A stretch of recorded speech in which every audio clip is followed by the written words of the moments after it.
ఓం గం గణపతయే నమః. శ్రీ షిరిడి సాయిబాబా వారి జీవిత చరిత్ర. శ్రీ షిరిడి సాయిబాబా జీవిత చరిత్ర నిత్య పారాయణ గ్రంథం. మొదటి రోజు పారాయణం గురువారం. గురుర్బ్రహ్మ గురుర్విష్ణు గురుర్దేవో మహేశ్వరః గురుస్సాక్షాత్ పరబ్రహ్మ తస్మై శ్రీ గురవే నమః. శుక్లాంబరధరం విష్ణుం శశివర్ణం చతుర్భుజం ప్రసన్నవదనం ధ్యాయేత్ సర్వవిఘ్నోపశాంతయే. సదా సత్స్వరూపం చిదానందకందం జగత్సంభవస్థాన సంహారహేతుం స్వభక్తేచ్ఛయా మానుషం దర్శయంతం నమామీశ్వరం సద్గురుం సాయినాథం. అవతారమూర్తి సాయిబాబా. ఆదిదేవులైన బ్రహ్మ విష్ణు మహేశ్వరుల కలయికతో కూడిన సంపూర్ణ అవతారమే శ్రీ షిరిడి సాయిబాబా. శ్రీమద్ భగవద్గీతలో భగవంతుడైన శ్రీకృష్ణ పరమాత్మ ప్రవచించినట్లు వేదత్రయ పటానంద తత్వార్థ జ్ఞానమంజస. భగవద్గీత కేవలం 3 వేదాల రూపం మాత్రమే. కానీ శ్రీ షిరిడి సాయిబాబా జీవితం 4 వేదాల స్వరూపమే కాక సృష్ట్యాది నుండి నేటి వరకు జరిగిన చరిత్ర సమగ్ర సారాంశం. సాయిది ప్రేమతత్వం, జ్ఞానతత్వం, మానవత్వం, కరుణమూర్తిభవించిన సాయితత్వం. అదే ఈనాటి ప్రపంచానికి మార్గదర్శకం. ఎదుటివాడలో దైవం కనమని బాబా చేసిన బోధ మనకు ఏ పురాణాల్లోనూ వేదాల్లోనూ కనబడదు. ఆ దివ్య బోధని, మంత్రాన్ని మానవాళి త్రికరణాశుద్ధిగా ఆచరించిన నాడు నేడు మానవ జీవితాన్ని కమ్ముకున్న అసూయ, ద్వేషాలు, మదమాత్సర్యాలు, పగలు వగలు ఏమీ ఉండవు. ఆ మానవ జీవితం మానవాళికి అద్భుత వరం, అఖండ గౌరవం. ఇటువంటి అద్భుత దృశ్యాన్ని ఏ దేవుడు ఊహించి ఉండడు, ఒక్క జగన్మాత తప్ప. ఇది ప్రపంచ మానవాళికి సాయిబాబా ఇచ్చిన అపూర్వ సందేశం, అద్భుత వరం. అందుకే సాయితత్వం నేటి ప్రపంచాన్ని ఆలోచింపజేస్తుంది, ఆనందింపజేస్తుంది, పులకింపజేస్తుంది. మానవుని దుష్కర్మలను తాననుభవిస్తూ అతన్ని కర్మ విముక్తుని చేయటం జగన్మాతను ఆలోచింపజేసింది. భగవద్గీతలో అర్జునుడు నా కాంక్షే విజయం కృష్ణ నాచ రాజ్యం సుఖానిచ కిమ్నో రాజ్యేన గోవింద కిం భోగైర్ జీవితే నవా. కృష్ణ, నాకు జయమక్కర్లేదు, రాజ్యం కానీ సుఖం కానీ భోగం కానీ అవసరం లేదు. నా తాతలు, తండ్రులు, కొడుకులు, గురువులు మొదలైన ఆత్మబంధువులను చంపి సంపాదించిన ఈ నెత్తురు కూడా నాకక్కరలేదు అంటాడు. అవును, నిజమే అంటారు బాబా. ఎదుటి వ్యక్తిలో దైవాన్ని చూడమన్న బాబా సందేశం ఆనాడే ఉంటే మహాభారత యుద్ధం జరిగి ఉండేది కాదు. అయితే సాయిబాబా అవతార కథ కారణం వేరే. యుగధర్మాన్ని బట్టి దానికి అనుగుణంగా అవతార పురుషులు ప్రవర్తిస్తూ ఉంటారు, అవతరిస్తూ ఉంటారు. అందుకే ఈనాటి ఆనాటి పరిస్థితులకు అనుగుణంగానే ధర్మాన్ని పునరుద్ధరించటానికి శ్రీ సాయిబాబా షిరిడీలో అవతారం దాల్చవలసి వచ్చింది. శ్రీరాముని అవతారం ప్రారంభానికి ముందు వానరులు, ఇతర గణాలు వారి వారి పాత్రలకు అనుగుణంగా జన్మించినట్లు శ్రీ షిరిడి సాయిబాబా అవతారానికి అనుగుణంగా కుమార గణపతి మహల్సాపతిగా, సుబ్రహ్మణ్య స్వామి తాత్యాగా, నందీశ్వరుడు శ్యామాగా, ఇంకా పరమేశ్వరుని ఇతర ప్రమదగణాలు దాసగణు, హేమాడ్ పంతు, శ్రీమాన్ భూటి, నానాసాహెబ్ చంద్రోర్కర్, శ్రీమతి రాధాకృష్ణమాయి, లక్ష్మీబాయి షిండే, నానావళి, మేగుడు, బాయజాబాయి మొదలగు చారిత్రక పురాణ పురుషులు, స్త్రీలు వారి వారి స్థానాలలో ఉద్భవించడానికి త్రిమూర్తి స్వరూపులైన శ్రీ సాయిబాబా ఆదేశించారు. లోకోద్ధరణకు శ్రీ సాయిబాబా అవతారం దాల్చటానికి జగన్నాటక రంగం సిద్ధమైంది. అవతార పురుషుడైన శ్రీ సాయిబాబా జీవిత చరిత్రను అనేక మంది మహారచయితలు, సాయిబాబా సమకాలీనికులు రచించి ఉన్నారు. అట్టివారందరిలో బాబాకు అత్యంత ప్రీతిపాత్రుడైన హేమాడ్ పంత్ అని పిలువబడే అన్నాసాహెబ్ దబోల్కర్ అగ్రగణ్యులని చెప్పవచ్చు. ఈయన రాసిన శ్రీ సాయి సచ్చరిత్రను ఆంధ్ర రాష్ట్రానికి చెందిన శ్రీ పత్తి నారాయణరావు గారు తెలుగులో అనువదించి ఉండేది. దీనిని శ్రీ షిరిడి సంస్థానము వారు అధికారముగా గుర్తించి ఉన్నారు. హేమాడ్ పంత్కు శ్రీ సాయి సచ్చరిత్ర వ్రాయాలనే సంకల్పం. బాబా ఆజ్ఞ లేకుండా ఏ ఒక్కరూ షిరిడి దర్శించలేరన్న వాస్తవాన్ని శ్రీ సాయిబాబాయే స్వయంగా చెప్పియున్నారు. పిచుక కాళ్లకు తాడు కట్టి లాగినట్లు హేమాడ్ పంతును బాబా షిరిడి రప్పించుకున్నారు. తన చరిత్ర తానే రాయించుకున్నారు. అతడు నిమిత్త మాత్రుడే. 40 ఏళ్ల నుండి గురుచరిత్రను పఠిస్తున్నా తన అహంకారం వల్ల, తర్కం వల్ల సరి అయిన గురువుని ఎన్నుకోలేకపోతాడు హేమాడ్ పంత్. అయితే బాబా ప్రేరణ వల్ల, కాకాసాహెబ్ దీక్షిత్, నానాసాహెబ్ చంద్రోర్కర్ల ప్రోద్బలం వల్ల 1911లో ఒక ఉదయం పూట 9 గంటలకు షిరిడి చేరుకుంటాడు. బాబాకు పరమభక్తుడైన తాత్యా ప్రోత్సాహంతో మసీదుకు వడివడిగా వెళ్లి బాబా పాదాలను ఆశ్రయిస్తాడు. బాబా దర్శనంతో అంతులేని ఆనందాన్ని అనుభవిస్తాడు. సాయి పాదస్పర్శతో అతని ఇంద్రియాలు చలనరహితాలయ్యాయి. ఆకలి దప్పులు హరించిపోయాయి. బాబాను చూసిన తన్మయత్వంలో అతను ఈ లోకాన్నే మరిచిపోయాడు. అతనిలోని మనోవైకల్యం నశించింది. పూర్వకర్మ తొలగిపోయింది. ఆనంద పార్వశ్యంతో మునిగిపోయాడు. ఒక్క మాటలో చెప్పాలంటే బాబా దర్శనంలో ఉన్న ఆనందాన్ని సంపూర్ణంగా అనుభవించగలిగాడు. సరిగ్గా అప్పుడే అతనికి సాయి సచ్చరిత్ర రాయాలనే సంకల్పం కలిగింది. కాదు, బాబా కలిగించారు. బాబాను అడిగే ధైర్యం లేక శ్యామను ఆశ్రయిస్తాడు.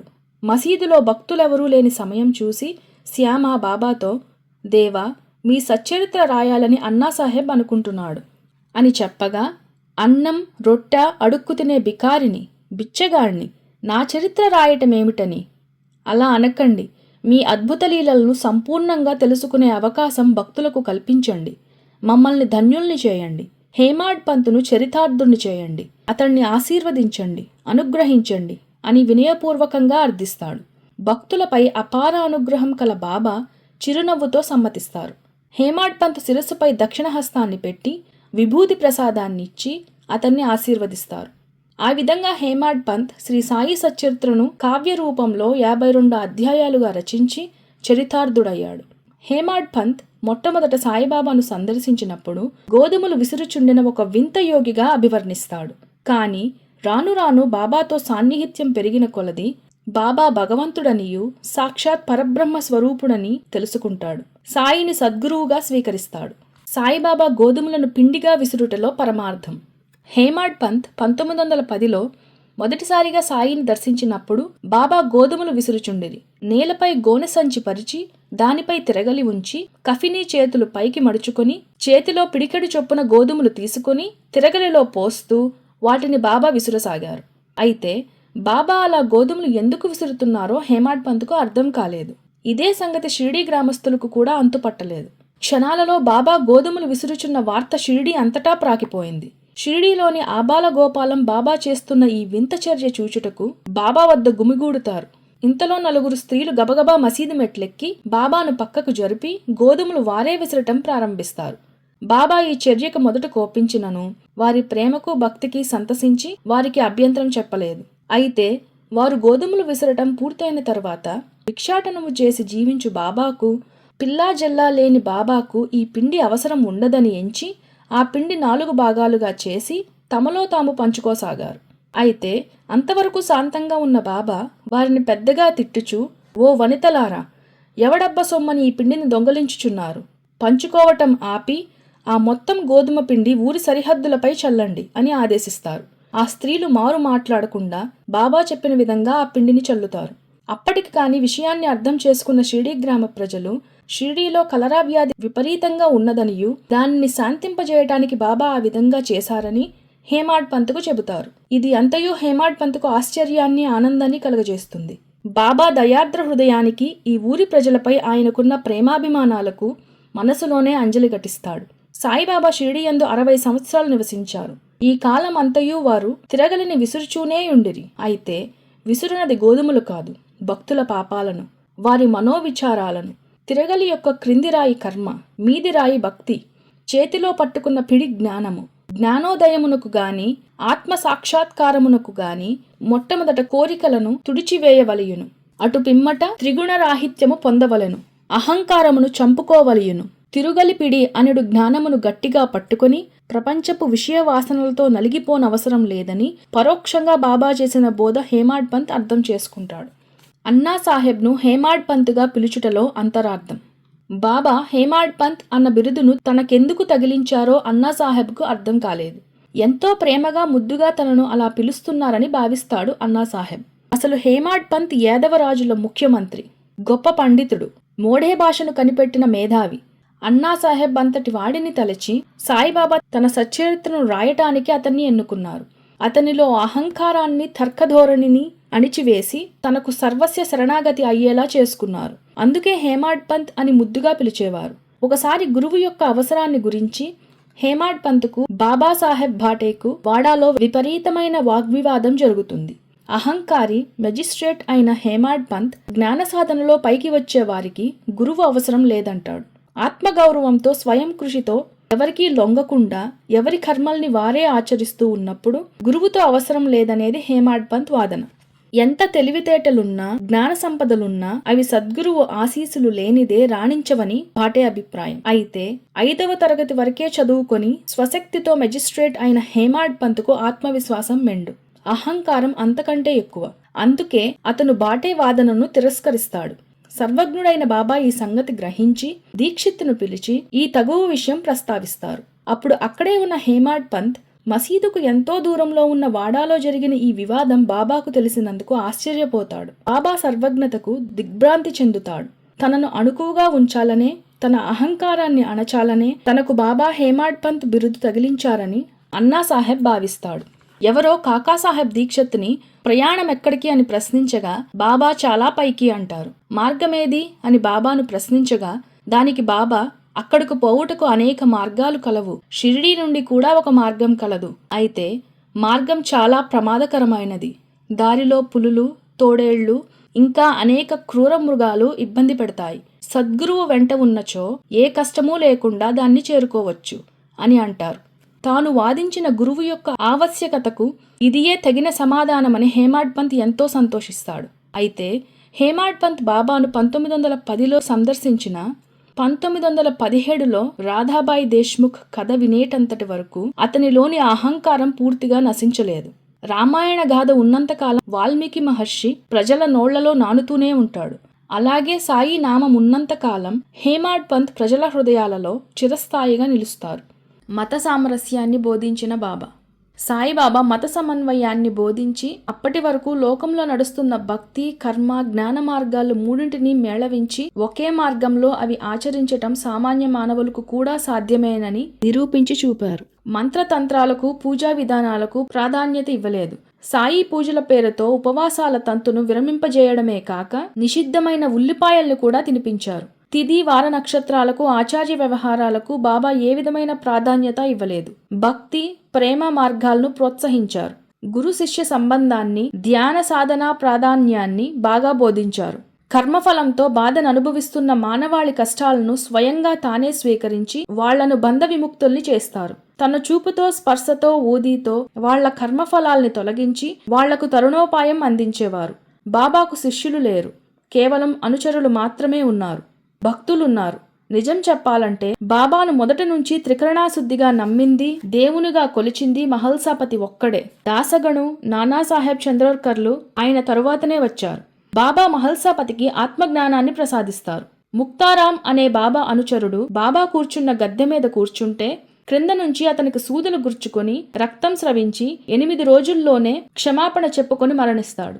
అయితే అదే గద్దె మీద కూర్చుని బాబా అంతరంగాన్ని ప్రశ్నించిన నానావళి సాయి అనుగ్రహానికి పాత్రుడవటం విశేషం. బాబాను ద్వేషించిన వారు సహితం ఆయనను దర్శనం చేసుకోగానే తన్మయత్వంతో మైమర్చిపోయేవారు. తమ జీవితాలను బాబాకు అంకితం చేసుకునేవారు. ఫకీరు తత్వంతో అవతార స్వరూపతత్వం ప్రదర్శించి చూపిన పరబ్రహ్మయే బాబా. ఫకీర్ అంటే బ్రహ్మజ్ఞానం తెలిసిన వాడనే అర్థం బాబాకు చక్కగా అన్వయిస్తుంది. బాబా షిరిడీలో జీవించిన 60 సంవత్సరాల కాలం కూడా పాపుల పాపాల్ని తిరగలిలో విసురుతూనే ఉన్నారు. బాబా తన మతం కబీరు మతం అన్నారు. తన గురువు వెంకూసా అని కూడా సెలవిచ్చి ఉన్నారు. సంకీర్తనలతో, భజనలతో తనను చేరటం సులభమని బాబా బోధించారు. అంతేకాదు, సన్మార్గంతో, సద్బుద్ధితో ప్రవర్తించని మానవుడు షిరిడీ ప్రవేశించిన ఫలితం శూన్యం అని వక్కాణించారు. అహంకారమే అన్ని అనర్థాలకు మూలమన్నారు. మనసా వాచా తనకు సర్వస్య శరణాగతి అయిన భక్తుల యోగక్షేమాలు స్వయంగా తానే చూసుకుంటానని హామీ ఇస్తారు. మీ భారములు నాపై పడివేయండి, నేను మోస్తాను అనున్నది బాబా భక్తులకు అనుగ్రహించిన అపూర్వ వరం. అభయహస్తం, ప్రతిజ్ఞ, జగన్మాత ప్రేరణ, బాబా జన్మ వృత్తాంతం. అనంతకోటి బ్రహ్మాండ లోకాలవతల ఊహించనలవి కాని అత్యంత అద్భుత సుందర సుమభరిత పరిమళ పరిసరాల మధ్య రత్నఖచిత సింహాసనంపై ఆదిపరాశక్తి అయిన జగన్మాత వర్ణించనలివికాని సౌందర్యంతో త్రిమూర్తులైన బ్రహ్మ, విష్ణు, మహేశ్వరులు, మహేంద్రాది సకల దేవతలతో కొలువుతీరి ఉంది. తన సుందర కోమల కంఠంతో అత్యంత గంభీరంగా బ్రహ్మాది సకల దేవతలనుద్దేశించి, ఓ దేవతామూర్తులారా, ఈనాడు మీ అందరినీ ఇచ్చటకు ఒక ముఖ్యమైన దైవ కార్యాన్ని నిర్వర్తించటానికి, చర్చించటానికి సమావేశపరచవలసి వచ్చింది. ఇప్పుడు భూలోకంలో అధర్మం పెచ్చరిల్లిపోయింది. జాతి మత కుల భేదాలు సమాజాన్ని అన్ని విధాలా భ్రష్టు పట్టిస్తున్నాయి. అవినీతికి అంతమే లేదు. మానవులలో మంచితనం మచ్చుకైనా కానరావటం లేదు. బలవంతుడిదే ఇష్టారాజ్యం. ఇతడు చేసే అధర్మమైన అవినీతి పనులతో సమాజం కుళ్ళిపోతుంది. సభ్య సమాజం తలదించుకునే విధంగా మనుషులు ప్రవర్తిస్తున్నారు. ఇంతకంటే కృత త్రేత ద్వాపరాయుగాలలోని రాక్షసులే ఎంతో ఉత్తములనిపిస్తున్నారు. ఇటువంటి అరాచక పరిస్థితిని అంతమొందించటానికి ఒక పరిపూర్ణ అవతారమూర్తి కావలసి ఉంది అని బ్రహ్మదేవునిపై చూస్తూ చిరునవ్వు నవ్వింది జగన్మాత. బ్రహ్మదేవుడు కొంతసేపు ఆలోచించి, మాత, నాకిది అసాధ్యం అంటూ గొణిగాడు. నాకది తెలుసు అంటూ చిరుహాసంతో జగన్మాత చెప్పనారంభించింది. ఇటువంటి దుర్లభమైన కార్యం చేయటం ఒకరి వల్ల కాదు అంటూ శ్రీ మహావిష్ణువు వైపు చూసి మందహాసం చేసింది. విష్ణువు జగన్మాతకు నమస్కరిస్తూ, మాత, ఇప్పటికే నీ ఆదేశానుసారం ఎన్నో అవతారాలనెత్తాను. భూమి భారం దించాను. ప్రజాక్షేమం కోసం, లోకహితం కోసం ఎన్నో కష్టనష్టాలను అనుభవించాను. అయినా నీవాదేశిస్తే మరో అవతారం ఎత్తటానికి సిద్ధంగా ఉన్నాను. అయినా అది నా వల్ల సాధ్యమా అంటూ సందేహం వ్యక్తం చేశాడు. అది నిజమే అంటూ శంకరుడి వైపు తిరిగి జగన్మాత, శంకర, కొంతవరకు ఇది నీ వల్ల సాధ్యమవుతుంది, కానీ పూర్తిగా కాదు అంటూ ఆపింది జగన్మాత. మీ ఆజ్ఞ శిరసా వహిస్తాను మాత. ఇప్పటి వరకు నాకు పరిపూర్ణమైన అవతారమెత్తే అదృష్టం లభించలేదు. ఈ విధంగా అది లభ్యమవుతున్నందుకు చాలా సంతోషంగా ఉంది. ఆజ్ఞాపించండి మాత, నేనేమి చేయాలో? జగన్మాతకు వినమ్రంగా నమస్కరిస్తూ అన్నాడు పరమశివుడు. జగన్మాత చిరుమందహాసంతో శంకరుని వైపు చూస్తూ, శంకర, ఈ భారం నీపై పెడుతున్నాను. మహావిష్ణువు ఏకవింశత్య అవతారాలెత్తి ఇప్పటికే చాలా అలసిపోయాడు. అయితే ఈ నీ పరిపూర్ణ అవతారంతో బ్రహ్మ విష్ణులు తమ తమ అంశాలను నీలో ప్రవేశపెడతారు. అలా త్రిమూర్తి స్వరూపుడువుగా నీవు భూలోకంలో అవతరించి జనులను, దుష్టులను కాకుండా దుష్ట ఆలోచనలను నీ ప్రేమతో జయించి మానవాళికి ప్రీతిపాత్రుడువవుతావు, ఆదర్శ పురుషుడువవుతావు, సర్వజనులకు పూజనీయుడువవుతావు. ఇంతవరకు ఏ అవతారం చేయలేని లోకోద్ధరణ ప్రేమోద్ధరణ గావిస్తావు. ఈ అవతారం సాయిబాబా. ఇతడు గురువు, అంతేకాదు సద్గురువు, సమర్థ సద్గురువు, అఖిలాండ కోటి బ్రహ్మాండ నాయకుడు, సచిదానందమూర్తి. ఇటువంటి పరిపూర్ణ అవతారం దాల్చవలసి రావడం నిజంగా నీ అదృష్టం. భోళా శంకరుడువు, భోళా సాయిబాబా అవుతావు అంటూ జగన్మాత శివుని వైపు ఆదరంగా చూస్తుంది. పరమేశ్వరుడు వినమ్రంగా చేతులు జోడిస్తాడు. జగన్మాత ఇచ్చిన అదృష్టానికి మురిసిపోతాడు. బ్రహ్మ విష్ణు మహేశ్వరులకు, మహేంద్రాది సకల దేవతలకు తగు సూచనలు చేసి అంతర్ధానమవుతుంది ఆదిపరాశక్తి జగన్మాత. అలా త్రిమూర్తి స్వరూపుడైన దత్తావతారం శ్రీ సాయిబాబాగా భూలోకంలో అవతరించటానికి మార్గం సుగమమైంది. అంతకు ముందే జగన్మాత ఆదేశానుసారం బ్రహ్మ విష్ణు శివగణాలు వారు పోషించవలసిన పాత్రలకు అనుగుణంగా వారి వారి స్థానాలలో ఉద్భవించడానికి జగన్నాటక రంగం సిద్ధమైంది. భూమాత తనువంతా పులకరించిపోయింది. మధ్య భారతదేశంలోని పత్రి, షిరిడీ గ్రామాలు ఆనంద పారవస్యంతో మునిగిపోయాయి. ప్రకృతి అమితమైన ఆనందంతో జలనాట్యం చేసింది. పత్రి, షిరిడీ గ్రామాల పరిసరాలలోని నదులు, తటాకాలు పొంగి పొర్లనారంభించాయి. అవతార పురుషుడి ఆవిర్భావానికి ముందు జరిగే సుందర సుమధుర ప్రకృతి దృశ్యాలు షిరిడీ, పత్రి అంతటా కొల్లలు కొల్లలు.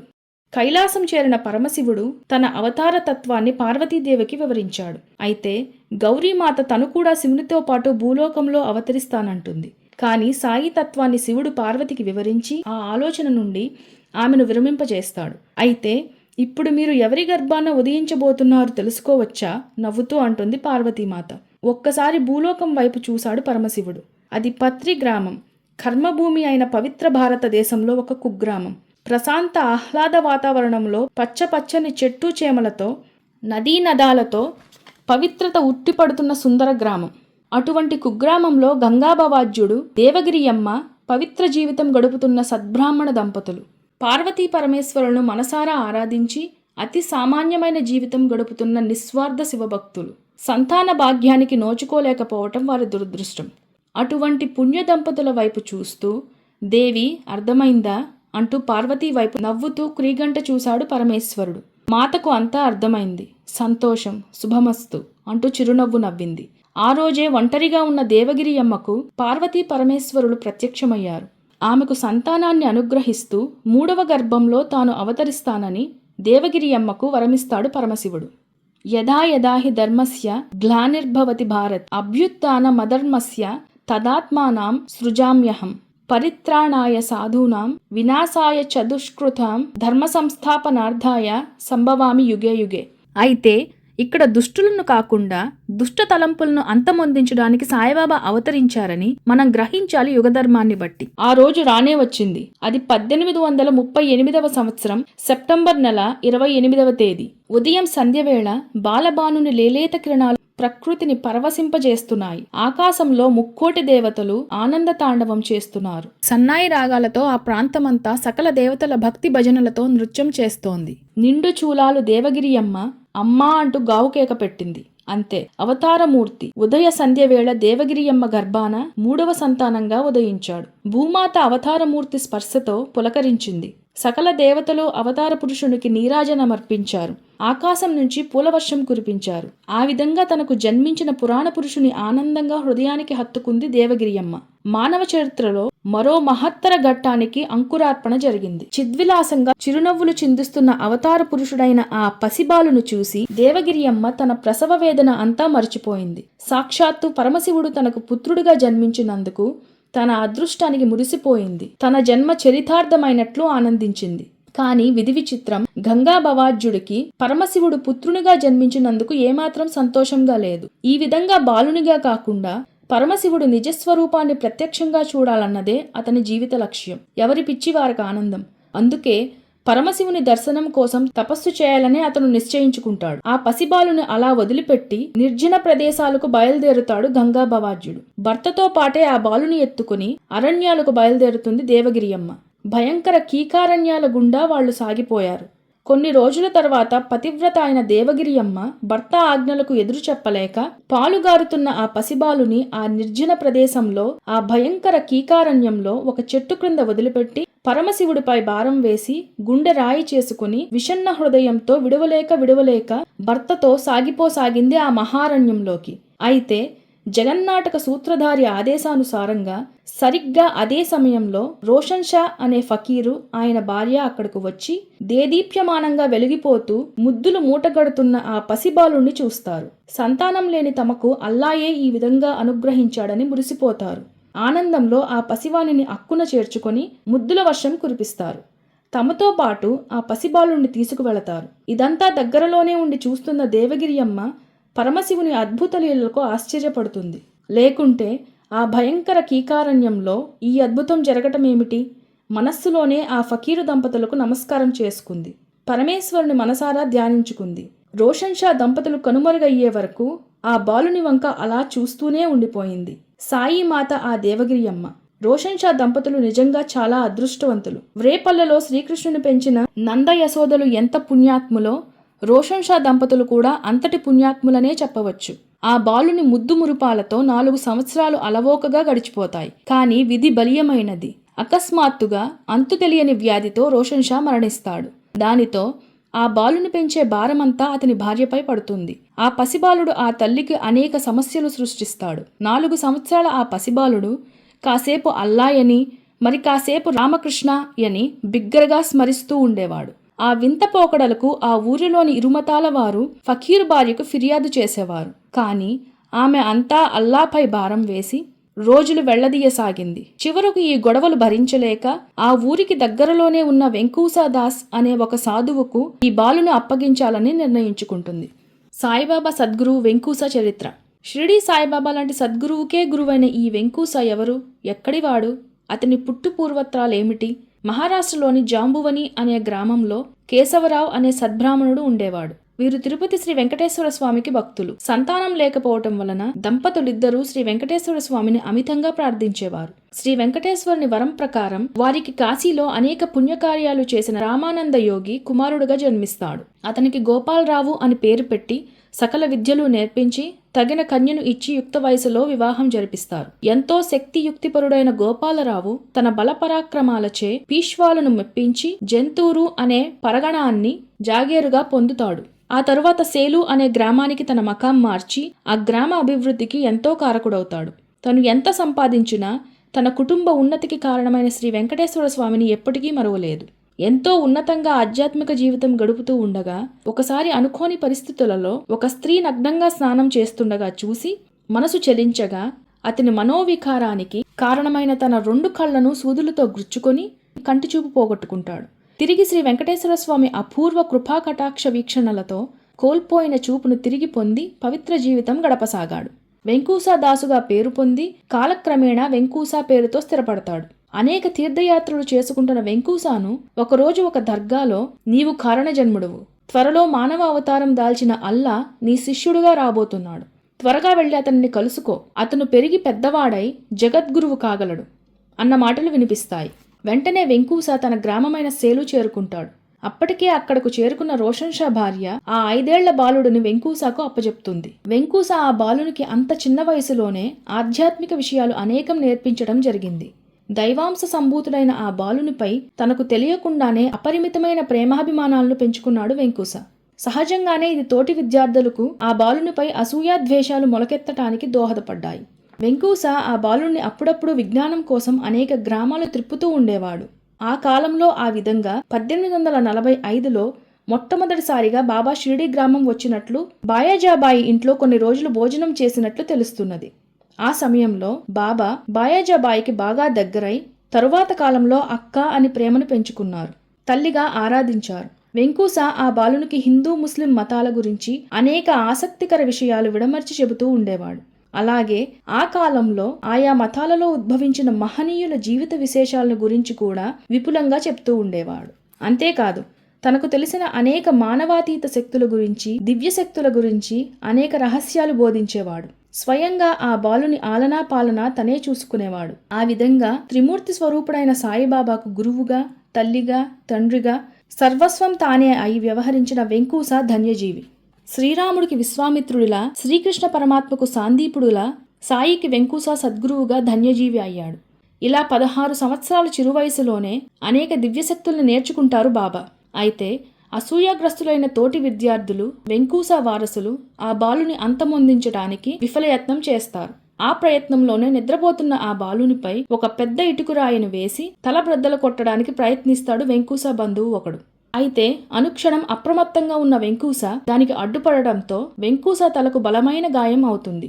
దిగ్గున మేల్కొని ఆ బాలుడు తన అంగీతో వెంకూసా నుదుటిపై కారుతున్న రక్తాన్ని తుడిచి కట్టుకడతాడు. ఎంతో దయార్ద్ర హృదయంతో తనను రక్షించిన వెంకూసాకు మనస్సులోనే అంజలి ఘటిస్తాడు. అయితే గురు శిష్యులిద్దరూ విడిపోవడం తప్పదనుకున్న వెంకూసా తనకు తెలిసిన అన్ని శక్తులను ఆ బాలునికి ప్రసాదిస్తాడు. తనపై విసిరిన ఇటుకురాయిను ప్రసాదంగా, గురువుకు గుర్తుగా తన వద్ద ఉంచుకోవటానికి వెంకూసా అనుమతి తీసుకుంటాడు ఆ బాలుడు. బాబా బాల్య జీవితం. ఈ ఇటుకురాయి నీ జీవితాంతం నీకు తోడుగా నీడగా ఉంటుందని అనుగ్రహిస్తాడు వెంకూసా. అంతేకాదు, వెంకూసా రక్తంతో తడిసిన గుడ్డ ముక్కను ఆ బాలుని తలపై కట్టి ఇది నీకు సర్వకాలాలయందు రక్షగా ఉంటుందని ఆశీర్వదిస్తాడు. స్త్రీకి, ధనానికి దూరంగా ఉండమని ఆదేశించి వెళ్ళిపోతాడు వెంకూసా. అలా 1854వ సంవత్సరంలో గోదావరి ఒడ్డున కొన్ని రోజులు ప్రయాణించి మార్గశిర పౌర్ణమి నాటి ఉదయం కోపర్గాం అనే గ్రామాన్ని చేరుకుంటాడు ఆ బాలుడు. తన ప్రయాణం కొనసాగించి ఆ సాయంత్రం షిరిడీ గ్రామాన్ని చేరుకొని పరమ పవిత్రమైన తన పాదాన్ని ఆ నేలపై మోపి ఆ గ్రామాన్ని పునీతం చేస్తాడు. ఊరికి వెలుపల గల ఒక పెద్ద వేప చెట్టు నీడన ఉండటం మొదలు పెడతాడు. అలా భక్తుల కొరకు 16 ఏళ్ల ప్రాయంలో నింబవృక్షపు ఛాయలో అవతరిస్తారు బాబా. అప్పటికే సాయి బ్రహ్మజ్ఞానిగా కనిపిస్తారు. మాయను జయించిన బాబా ప్రపంచపు భౌతిక సంపదలనెప్పుడూ కాంక్షించెడివారు కాదు. నానా చోప్దార్ తల్లి ముసలిది. ఆ సమయంలో ఆమె బాబానిట్లు వర్ణించెను. ఈ చక్కని చురుకైన కుర్రవాడు శీతోష్ణములు, ఎండా వానలను లెక్కింపక ఈ వేప చెట్టు క్రింద కూర్చుని కఠిన తపమాచరించుట చాలా ఆశ్చర్యకరము. చూసిన వారెల్లరూ ఆ బాలుని చక్కని రూపురేఖలు, ముఖలక్షణములను చూసి ముగ్ధులయ్యడివారు. అతను ఎవరి ఇంటికి పోయేడివాడు కాదు. నార్వ్యూ మోహము రూపుదాల్చిన ఇతని గూర్చి ఎవరికీ ఏమీ తెలియకుండెను. ఒకనాడు ఖండోబా దేవుడు ఒకనిపై ఆవహించగా ఈ బాలుడెవరని ప్రశ్నించిరి. ఖండోబా గణము ఒక స్థలము చూపి గడ్డపారుని తీసుకుని ఇచ్చట త్రవ్వమనెను. అట్లు త్రవ్వగా అందులో కొన్ని ఇటుకలు, దిగువన ఒక వెడల్పు రాయి కనిపించెను. ఆ బండను తొలగించగా క్రిందనొక సందు కనిపించెను. అచ్చట 4 దీపములు వెలుగుచుండెను. ఆ సొరంగం నందు ఒక భూగృహము కనిపించెను. అందులో గోముఖ నిర్మాణములు, కర్రబల్లలు, జపమాలలు కనిపించెను. పిమ్మట ప్రజలు ఈ విషయం బాలునితో ప్రస్తావించగా అది తన గురుస్థానమనియు వారి సమాధి అచట కలదు, కావున దానిని కాపాడవలయునని చెప్పాను. వెంటనే దానిని మూసివేసిరి. అలా కొంతకాలం ఆ నింబవృక్షపు ఛాయలో తన జీవితాన్ని సాగిస్తూ ఉంటారు బాబా. కానీ పోకిరీ పిల్లలు కొందరు, అతి తెలివితేటలు గల కొందరు గ్రామస్తులు తమ ఆకతాయి పనులతో, అల్లరి చేష్టలతో, అనవసరపు మాటలతో ధ్యాన భంగం కానిచ్చేవారు. అయితే బాబా ఇవేవీ పట్టించుకోకుండా ఎక్కువ భాగం అడవిలోకి వెళ్లి కందమూలాలను భుజించి తిరిగి సాయంత్రం వరకు ఆ చెట్టు క్రిందనే నివసించటం షిరిడీలో కొందరిని ఆలోచింపజేస్తుంది. క్రమంగా ఆ బాలుడు ఆ గ్రామ ప్రజలకు వైద్యం చేయడం మొదలు పెడతాడు. ఎన్నో మొండి రోగాలను, దీర్ఘరోగాలను వనమూలికలతో, ఆకుపసరలతో నయం చేసేవాడు. వారి శరీర రుగ్మతులను పోగొట్టేవాడు. అచిరకాలంలో గొప్ప వైద్యుడిగా గుర్తింపు తెచ్చుకున్నాడు. మహారాష్ట్ర మందలి అహ్మద్ నగర్ జిల్లా కోపర్గాం తాలూకాలోని అతి చిన్న కుగ్రామమే షిరిడి. కేవలం 70 లేక 80 కుటుంబాల వారు అక్కడ నివసించేవారు. ఆ రోజుల్లో దక్షిణ భారతదేశానికి గాని పండరీపురం లాంటి పుణ్యక్షేత్రాలకు వెళ్లాలంటే షిరిడీ మీదుగా వెళ్లాల్సి వచ్చేది. చక్కటి రహదారితో అనేక గ్రామాల కూడలిగా ఉండేది. అప్పుడప్పుడు అక్కడ సంత జరిగేది. చుట్టుప్రక్కల గ్రామ ప్రజలు అందులో పాల్గొనేవారు. అంతేకాదు, అనేక మంది సత్పురుషులు షిరిడీ వచ్చి సత్సంగాలు చేసేవారు. కొంతమంది అక్కడ స్థిరవాసం కూడా ఏర్పరచుకున్నారు. సాయిబాబా షిరిడీకి రాకపూర్వమే దేవకీదాస్, జానకీదాస్ అనే యోగ పుంగవులు అక్కడ స్థిర నివాసం ఏర్పరచుకున్నారు. షిరిడీలో అనేక దేవాలయాలు అప్పటికే వెలిశాయి. అందులో ముఖ్యంగా ఖండోబా దేవాలయం, శని, గణపతి, శంకర్, పార్వతి, గ్రామదేవత, మారుతి దేవాలయాలు ముఖ్యమైనవి. బాబా షిరిడీ ప్రవేశం. ఆధ్యాత్మిక విషయాలందు అమిత ఆసక్తి గల ఆ బాలుడు కొన్ని నెలల తర్వాత అక్కడి పొగరబోతుల బాధలు భరించలేక గోదావరి తీరంలోని త్రయంబకేశ్వరుని దర్శించి పరిసర పర్వత ప్రాంతాల్లో కఠోర దీక్ష కొనసాగిస్తాడు. అలా 1 సంవత్సరం తపస్సు చేసిన తర్వాత తన గురువైన వెంకూస ఆదేశానుసారం తిరిగి షిరిడీ వెళ్లాలని నిశ్చయించుకొని బయలుదేరి ముందుగా ఔరంగాబాద్ సమీపంలో గల ధూప్ గ్రామ పరిసరాలకు ఆ సాయంత్రానికి చేరుకుంటాడు. చాంద్ పాటిల్ జగన్మాత సృష్టించిన జగన్నాటక రంగంలో చిన్నదైన అతి ముఖ్యమైన పాత్ర. బాబా మహిమలు మొట్టమొదటిసారిగా ఇతని ద్వారానే ప్రపంచానికి వెలువడతాయి. చాంద్ పాటిల్ ధూప్ గ్రామవాసి. బిజిలీ అతని గుర్రం పేరు. ఒకరోజు ఔరంగాబాద్ నుండి ధూప్ గ్రామానికి వస్తూ ఉంటే మార్గ మధ్యంలో అది తప్పిపోతుంది. ఆ గుర్రం అంటే ఎంతో మమకారం గల చాంద్ పాటిల్ దానికోసం వెతికి వేసారిపోతాడు. 2 నెలలు వెతికినా గుర్రపు జాడ తెలియకపోయేసరికి భిన్నుడవుతాడు. ఒకరోజు వెతికి జీను భుజాన వేసుకుని 9 మైళ్లు నడిచి అలిసిన స్థితిలో ఒక మామిడి చెట్టు కింద చతికిల పడతాడు. అతనిని గమనించిన మన యువకుడు, "ఏం చాంద్ బాయ్, గుర్రం కోసం వెతికి అలసిపోయావా?" అని ప్రశ్నిస్తాడు. తనను పేరు పెట్టి పిలవడమే కాకుండా గుర్రం విషయాన్ని కూడా అడిగిన ఈ అపరిచితుడు ఎవరా అని ఆ యువకుడు వద్దకు వచ్చి, "నా వివరాలు నీకెలా తెలుసు?" అని ప్రశ్నిస్తాడు ఆశ్చర్యపోతూ. అంతేకాదు, గుర్రం విషయంలో అప్పటి వరకు తను అనుభవిస్తున్న బాధనంతా ఆ యువకునితో మొరపెట్టుకుంటాడు. అప్పుడు బాబా దగ్గరలో ఉన్న కాలువ వద్ద వెదకమని చెప్పగా అతడు పోయి గుర్రాన్ని పట్టుకుని బాబా శక్తికి ఆశ్చర్యపోయి ఆయన గొప్ప ఔలియా అనగా యోగి పుంగవుడై ఉంటాడని భావించాడు. చాంద్ పాటిల్ ఎంతో సంతోషంతో మరెంతో కృతజ్ఞతతో గుర్రంతో సహా బాబా దగ్గరకు వచ్చేటప్పటికి బాబా నీరు, నిప్పు కోసం ఇనుప చువ్వను సటక భూమి లోపలకు గుచ్చారు. నిప్పు వచ్చింది. అట్లాగే సటక అనే కర్రతో నేల మీద కొట్టగా నీరు వచ్చింది. చప్పిని ఆ నీటితో తడిపి నిప్పుతో చిలుము వెలిగించారు. అంటే బాబాకు పంచభూతాల మీద ఆధిపత్యం ఉన్నట్లు రుజువైంది. బాబా చిలుమును పీల్చి చాంద్ పాటిల్కు అందించారు. అంటే చిలుము తీసుకున్న వాళ్లకు కొంత శక్తిని ప్రసాదిస్తున్నారన్నమాట. అలానే వాళ్ల ప్రారబ్ధాన్ని హరించి వేస్తున్నారు. పంచభూతాల మీద ఆధిపత్యాన్ని సంపాదించిన బాబాను చాంద్ పాటిల్ భగవంతుడిగా తలచి ఎంతో సంతోషించి తన గృహానికి అతిథిగా రావాల్సిందిగా ఆహ్వానిస్తాడు. మరునాడు బాబా ధూప్ గ్రామంలోని చాంద్ పాటిల్ ఇంటికి వెళతారు. అతడే మళ్లీ బాబా షిరిడీ రావటానికి కారకుడవుతాడు. అదే అతని జన్మ రహస్యం. చాంద్ పాటిల్ తన బావమర్ది కొడుకు పెళ్లికి బాబాను పెళ్లి బృందంతో కలిసి షిరిడీకి తీసుకువస్తాడు. అలా బాబా లోకోద్ధరణకు మార్గం సుగమమైంది. ఖండోబా శివుడు మందిరానికి సమీపంలో పూజారి మహల్సాపతి ఎంతో ప్రేమాభిమానాలతో, గౌరవ మర్యాదలతో, భక్తి పార్వస్యంతో "ఆవో సాయి, నీకు స్వాగతం" అని ఆహ్వానించటంతో ఆ సాయి అన్న పేరే ఆ చిన్న ఫకీరుకు స్థిరమైంది. అలా అప్పటి నుండి సాయిబాబా అనే పేరుతో జగద్గురువుగా అవుతారు. ఆ అదృష్టం కుమార గణపతి అవతారమైన ఖండోబా ఆలయ పూజారి అయిన మహల్సాపతికి కలుగజేస్తారు భగవాన్ శ్రీ షిరిడి సాయిబాబా. అలా షిరిడి వెళ్లిన సాయిబాబా తను మహాసమాధి అయ్యేంత వరకు సుమారు 60 సంవత్సరాలు 1858 నుండి 1918 షిరిడీలోనే స్థిరంగా నిలిచిపోయారు. బాబా నివాసం, నిత్యకృత్యములు. ఖండోబా దేవాలయంలో బాబా నివాసం ఉండటానికి ఒక వర్గం వారు అభ్యంతరం పెట్టడంతో చివరకు ఒక పాడుబడ్డ మసీదులో తన నివాసం ఏర్పరచుకుంటారు. బాబా షిరిడీ రాకపూర్వమే దేవీదాస్ అనే యోగి షిరిడీలో అనేక సంవత్సరముల నుండి నివసించుచుండెడివాడు. బాబా అతనితో కలిసి కొంతకాలం మారుతి మందిరంలోనూ చావడిలోనూ ఉండెడివారు. అయితే చివరకు మసీదులో ఒంటరిగా ఉండసాగారు. జానకీదాస్ అనే మరొక యోగి, అటులనే గంగా గౌరు అనే వైశ్య యోగి, పుణతాంబే నుండి షిరిడీకి వచ్చుచుండెడివారు. ఒకనాడు బాబా స్వయంగా కుండలతో నీళ్లు తెచ్చి పూల చెట్లకు పోయిట చూచి గంగా గౌర్ షిరిడీ గ్రామస్తులతో ఇట్లనిరి: ఈ మణి ఇచుట ఉండుటచే షిరిడీ గ్రామం పుణ్యక్షేత్రమైనది. ఈయన సామాన్య మానవుడు కాదు, ఈ నేల నిజంగా పుణ్యం చేసినది. కనుకనే సాయిబాబా అను ఈ మణిని రాబట్టుకొనగలిగెను. అలాగే అకల్కోట మహారాజు శిష్యుడైన ఆనందనాథుడను యోగి సాయిబాబా ఒక అమూల్య వజ్రము. ముందు ముందు ఈ సంగతి మీకే తెలియగలదు అని పలికెను. నాసిక్కి చెందిన గాడ్గి మహారాజు అనే ఒక గొప్ప యోగి సాయి దర్శనానికి రాగా బాబా అతనిని అనేక విధములుగా దుర్భాషలాడారు. గాడ్గి మహారాజు పకపకా నవ్వుతూ నాకు సాయి ఆశీస్సులు అందాయి అంటారు. అప్పుడు సాయి అతనితో నీవు జ్ఞానివి అంటారు.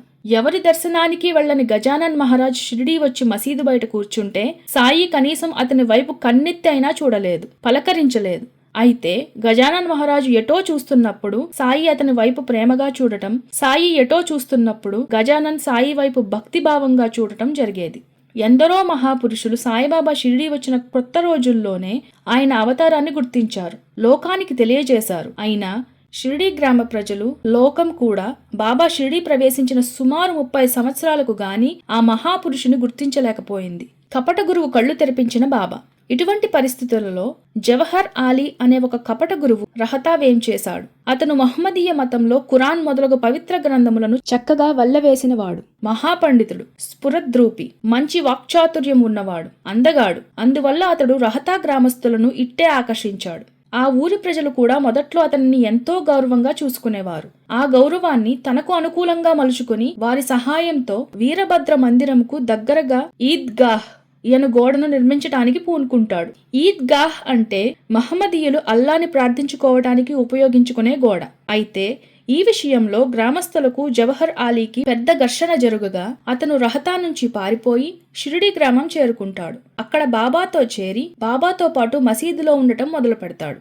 సంభాషణా చాతుర్యం గల జవహర్ ఆలీ అతి త్వరలోనే షిరిడీ వాసులను కూడా మచ్చిక చేసుకుంటాడు. ఇదే అదునుగా భావించి ఆ కపట గురువు బాబాను తన శిష్యుడిగా ప్రచారం చేసుకుంటాడు. అయితే అన్నీ తెలిసిన బాబాకు ఆ కపట గురువు నిజస్వరూపం కూడా తెలుసు. అయితే ఎవరైనా తనంతట తాను తన తప్పు తెలుసుకోవాలనే ఆలోచన గల బాబా జవహర్ ఆలీ తన గురువనే ప్రచారానికి అభ్యంతరం తెలియజేయలేదు. ఇదే అదునుగా భావించి కొంతకాలానికి ఆ కపట గురువు బాబాను రహతా తీసుకువెళ్తాడు. అప్పుడప్పుడు మాత్రం బాబాను షిరిడీ తీసుకుని వచ్చుచుండెడివాడు.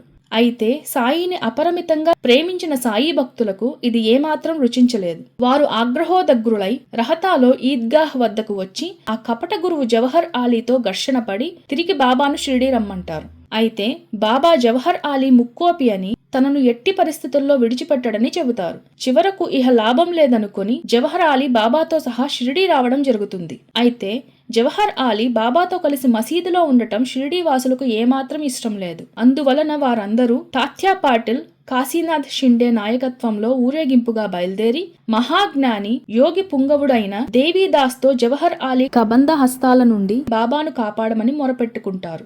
అంతటా దేవీదాస్ తన వాక్పటిమతో జవహర్ ఆలీని చిత్తుగా ఓడించి అతని బండారం బయటపెడతాడు. ఇహ లాభం లేదనుకుని అవమాన భారంతో జవహర్ ఆలీ షిరిడీ వచ్చి బాబా పాదాలపై పడి క్షమాపణ కోరుతాడు. అయినా బాబా అతనిని యథావిధిగా చాలా గౌరవంగా చూస్తారు. ఈ విధంగా బాబా మనకు శిష్యుడు గురువును ఎట్లు సేవించాలో, తన అహంకార మమకారములు విడిచిపెట్టి గురువుకు ఎట్లు శుశ్రూష చేయాలో ప్రయోగాత్మకంగా నిరూపించారు. ఈ వివరాలన్నీ భక్త మహల్సాపతి తనకు చెప్పినట్లు హేమాడ్ పంత్ తెలియజేయటం జరిగింది. కుస్తీ పోటీలు. షిరిడీ గ్రామంలో మొహియుద్దీన్ తంబోళి అనే పహిల్వాన్ ఒకడు తరచూ అందరితోటి కుస్తీలు పట్టుచుండెడివాడు. వానికి బాబాకు ఒక విషయంలో అభిప్రాయ భేదాలు రాగా పరిష్కారంగా ఇద్దరూ కుస్తీలు పడతారు. అయితే అందులో బాబా ఎందుకో ఓడిపోతారు. తన జీవన గమ్యం మార్చటానిక అప్పటి నుండి బాబాకు విరక్తి కలిగి తన దుస్తులను నివసించు రీతిని మార్చుకొనిరి. ఫకీరులు ధరించు విధంగా లంగోటి బిగించుకొని పొడవాటి కఫ్ని లాల్చీ తొడుగుకొని నెత్తిపైన గుడ్డ కట్టుకొనిడివారు. చింకి గుడ్డలు ధరించి సంతుష్టి చెందెడివారు. రాజభోగాల కంటే దారిద్రమే మేలని నుడివెడివారు. పేదవారికి భగవంతుడు స్నేహితుడనేవారు. బాబాకు దేహ సౌందర్యమందు విశ్వాసం లేదు. ఎన్ని రోజులు మాసిపోయినను తలగుడ్డను మార్చెడివారు కారు. కనీసం రోజు ఉతికిన బట్టలైనా వేసుకునేడివారు కారు. కనీసం పాదరక్షలను కూడా ధరించెడివారు కారు. దేహ సౌందర్యం కన్నా ఆత్మజ్ఞానం ముఖ్యమనేవారు.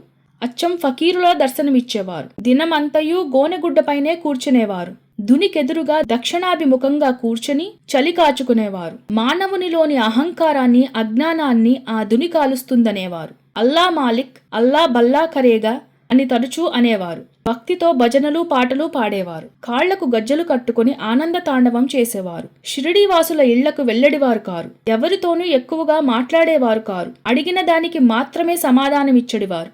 ఎక్కువ భాగం నింబవృక్షపు ఛాయలందు అప్పుడప్పుడు ఊరవతలనున్న తుమ్మ చెట్టు నీడన కూర్చునడివారు. కొంచెం సేపు ఊరికనే నడిచడివారు. అప్పుడప్పుడు షిరిడీకి దగ్గరలోనున్న నీమ్గాం అనే గ్రామానికి నడిచి వెళ్లడివారు. తన దగ్గరకు వచ్చిన ప్రజలను అన్నగా, అక్కగా, మామగా ఇలా రకరకాల వరుసలతో పిలిచి వారికి ఆనందము కలిగించెడువారు. అయితే యవ్వనమందు బాబా తల వెంట్రుకలు కత్తిరించుకొనక జుట్టు విపరీతంగా పెంచుచుండెడివారు. పహిల్వాన్ వలె దుస్తులు వేసుకొనడివారు. షిరిడీకి 3 మైళ్ళ దూరంలోనున్న రహతాకు పోయి ఒకసారి బంతి, గన్నేరు, నిత్యమల్లె మొక్కలు తీసుకుని వచ్చి నేలను చదును చేసి ప్రతిరోజు నీళ్లను పోయిచుండెడివారు. ఇట్లు సాయిబాబా కృషి వలన 3 సంవత్సరాల తర్వాత ఒక పెద్ద పూల తోట వెలిసింది. అదే లెండీబాగ్. ఆ స్థలంలోనే ఇప్పుడు బాబా సమాధి ఉన్నది. దీనినే సమాధి మందిరం అందురు. బాబా తను నివసించిన మసీదుకు తన తల్లి జ్ఞాపకార్థం ద్వారకామాయి అని నామకరణం చేశారు. సాయిబాబా మసీదు ద్వారకామాయిలో నిద్రించే మొదటి రోజులలో మహల్సాపతిని మరియు బాయాజాబాయి కుమారుడైన తాత్యా కోతే పాటిల్ను తోడుగా ఉంచుకునేవారు. బాబా వ్యక్తిత్వం. బాబాని భక్తులు వారి వారి ఇష్టానుసారం పూజించుకొనవచ్చును. దానికి హద్దులు లేవు. బాబా దేనికి అభ్యంతరం పెట్టడివారు కారు. అయితే ఒకరు చేసే పూజలో మరొకరు జోక్యం చేసుకుంటే బాబా సహించేవారు కారు. ఒకసారి ఒక భక్తురాలు బాబాగారి పొత్తి కడుపును విపరీతంగా తోమటం మొదలుపెట్టింది. చుట్టూ ఉన్న భక్తులు అది చూసి సహించలేక నెమ్మదిగా తోమమని ఆమెకు హితవు చెప్పారు. అంతే, బాబా ఆగ్రహోదగ్రులయ్యారు. చేతిలోని సటకాను నేల మీద గట్టిగా కొట్టి బిగ్గరగా అందరినీ తిట్టసాగారు.